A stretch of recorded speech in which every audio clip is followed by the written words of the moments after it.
How to get the best out of someone who's never been filmed before.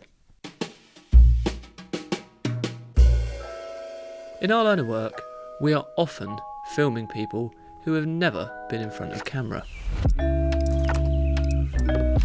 If you've been in this situation before and it's not gone well, remember these 5 things. Number 1, remind them they already know the answer. Whether it's a CEO of a major company or someone who runs a coffee shop, they are likely to be the best person in the room, in the building, on the earth to ask these questions to. They know these answers better than anyone. The reason you're interviewing them is because you want to know what they know. They own this, they're the boss of this, but it doesn't mean that they remember that. Just tell them, it's all good, you know this. It really goes a long way. They are the expert, and you are there to just help them articulate what they already know. Number 2, make it a conversation, not an interrogation. If you've done any level of pre-production, then you'll have a list of questions. Sure, have these with you, have them close by and make sure you can access them, but please don't let them be a list of questions. These are reminders to make sure you're getting what you need from them, but you actually just need to have a conversation. The worst thing you can do is when somebody finishes their flow and they come to a natural pause, just look straight down, read the next question like a robot. You just want to have a chat with them. Something's probably come to mind, and ask that. Don't worry about your list of questions. Come back to that when you're stumped. But if you're not and you've got something else to talk about, follow up. Have a conversation. It really helps the person you're interviewing feel natural, feel calm, and you will get the best out of them. For God's sake, don't just read the next question. It kills me. Just don't do it. Unless you have to, because you've got all else to say. Which does happen too.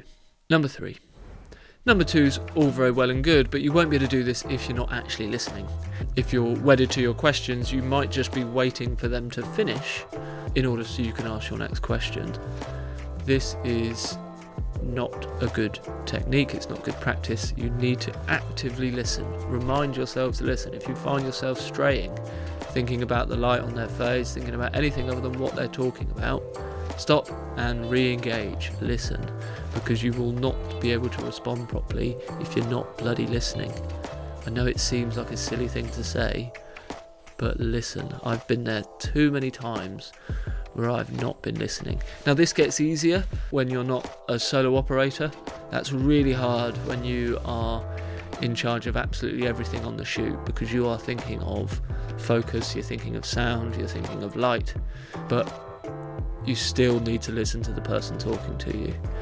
Now, when you're just the interviewer and you've got a team with you, it becomes much easier. But it's still possible to get lost in your own thoughts. I certainly have done it. So please listen. Number 4. Warm them up before the interview. In an ideal world, you'd have a chance to meet the person before the interview, get to know them, build some rapport. This goes a long way because you can sort of continue that rapport when you've hit that red button. Another way we like to do this, we're often going to shoot some B-roll with that person to go over the top of the interview, and this is a great chance to warm them up, and especially to warm them up in front of camera.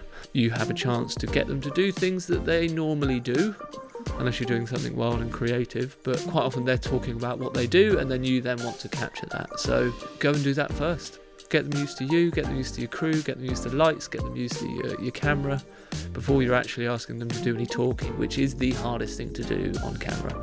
I struggle for the last 10 minutes. I've been stumbling over words and all sorts because all of a sudden I'm now talking into this funny little lens thing. It's like the hour of bloody the eye, I can't even talk. The eye of Saruman. I'm not a Lord of the Rings fan. The big eye thing that makes you scared. Yeah, it's scary. So, and unnatural, actually. Scary and unnatural. So, get them used to that, please. Number 5. Please don't make any noise. This actually isn't really about getting the best out of the interviewee. It's actually about not fucking up the interview. Now this is going to feel weird for the other person, because we as human beings tend to give vocal cues to let the person we're talking to know that we are listening to them. If you've not noticed it, it's something like, right, oh, interesting, yeah, I'm really listening, right, okay, nice. Don't do it. It ruins the interview.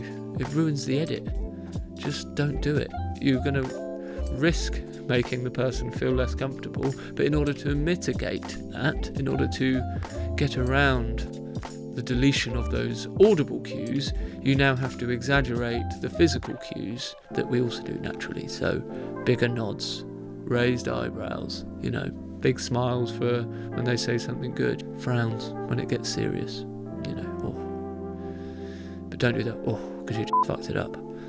That is how you increase their comfortability whilst not mucking it up for yourself on the back end. So if you want the best out of your interviews, do those few things.